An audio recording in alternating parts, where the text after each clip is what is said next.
आणि आताची महत्त्वाची बातमी एनडीटीव्ही मराठीने दाखवलेल्या बातमीचा इम्पॅक्ट पाहायला मिळतोय। विधानसभेत एनडीटीव्ही मराठीच्या बातमीची दखल घेतली गेलेली आहे। आरटीओ मध्ये नेमकं काय चाललंय याकडे लक्ष वेधण्याचा प्रयत्न हा एनडीटीव्ही मराठीने घेतलेला होता मुद्दा आणि हाच मुद्दा उपस्थित केलेला आहे।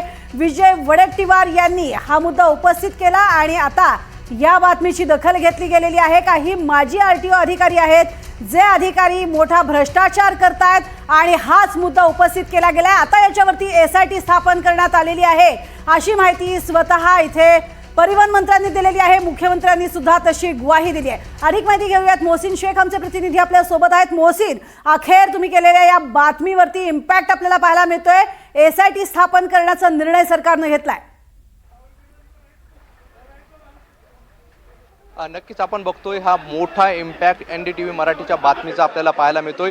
गेली 7 दिवस आपण आरटीओच्या या वसुली रॅकेटचा पर्दाफाश केला होता, त्याची पोलखोल केली होती। विदर्भातील हे सगळं रॅकेट कसं सुरू होतं याची रोज आपण या सगळ्या नवनवीन खुलासे केले होते आणि या सगळ्या प्रकरणात अखेर सरकारने विधानसभेत मोठी घोषणा केलेली आहे। या सगळ्या प्रकरणात एसआयटी लावण्याची घोषणा परिवहन मंत्र्यांनी केलेली आहे। मुख्यमंत्र्यांनी देखील यावर भाष्य केलेलं आहे। या सगळ्या प्रकरणावर उच्चस्तरीय चौकशी केली जाईल असं मुख्यमंत्री देवेंद्र फडणवीस यांनी म्हटलेलं आहे। आणि यासोबतच आयपीएस अधिकाऱ्यांच्या या सगळ्या आयपीएस अधिकाऱ्यांच्या निगराणीखाली एक समिती स्थापन करून ही एसआयटी मार्फत सगळी चौकशी केली जाणार असल्याचं त्यांनी सांगितलंय।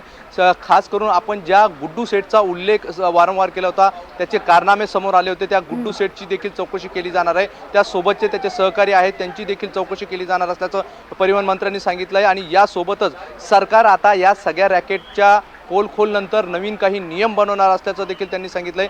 जीएसटी नंबर शिवाय गाडी विकली जाणार नाही आणि रहिवासी प्रमाणपत्र हे आता यापुढे गाडी विकत घेण्यासाठी किंवा नोंदणी करण्यासाठी लागणार अशी घोषणा देखील परिवहन मंत्र्यांनी केलेली आहे। त्यामुळे हा एक मोठा इम्पॅक्ट एनडीटीव्ही मराठीचा आपल्याला पाहायला मिळतो। जी सिरीज आपण आरटीओच्या वसुली रॅकेट विरोधात चालवली होती त्याचा एक मोठा इम्पॅक्ट पाहायला मिळतोय। परिवहन मंत्र्यांनी या सगळ्या प्रकरणात एसआयटीची घोषणा केलेली आहे आणि यासोबतच यापूर्वी जी समिती होती आर्थिक गुन्हे शाखेकडून तपास सुरू होता तो देखील चालू राहणार असल्याचं त्यांनी सांगितलेलं आहे। आणि खरमाटे नावाच्या व्यक्तींचा जो नवीन उल्लेख या सगळ्या प्रकरणात झालेला आहे, आपण पहिल्या दिवसापासून सांगत होतो की काही रिटायर अधिकारी यात मिळालेले आहे आणि हेच रिटायर अधिकारी जे पुण्यात बसतात त्यांचं देखील चौकशी होणार असल्याचं उल्लेख करण्यात आलेला आहे। आणि फक्त रिटायर अधिकारीच नाही तर या रॅकेटमध्ये सध्या आरटीओ विभागात जे कार्यरत अधिकारी आहे या सगळ्यांची चौकशी केली जाणार आहे। आणि एनडीटीव्ही मराठीने ज्या ऑडिओ क्लिप दाखवल्या होत्या या सगळ्या प्रकरणात देखील त्यांची देखील चौकशी होणार आहे। जो कोणी दोषी असेल त्यांच्यावर कठोर कारवाई केली जाणार असं देखील परिवहन मंत्र्यांनी सांगितलेलं आहे।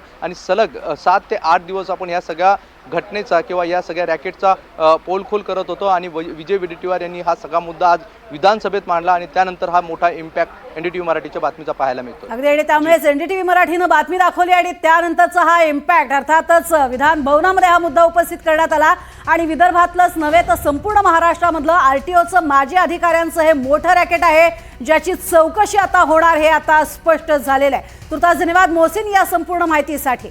आता थेट आपण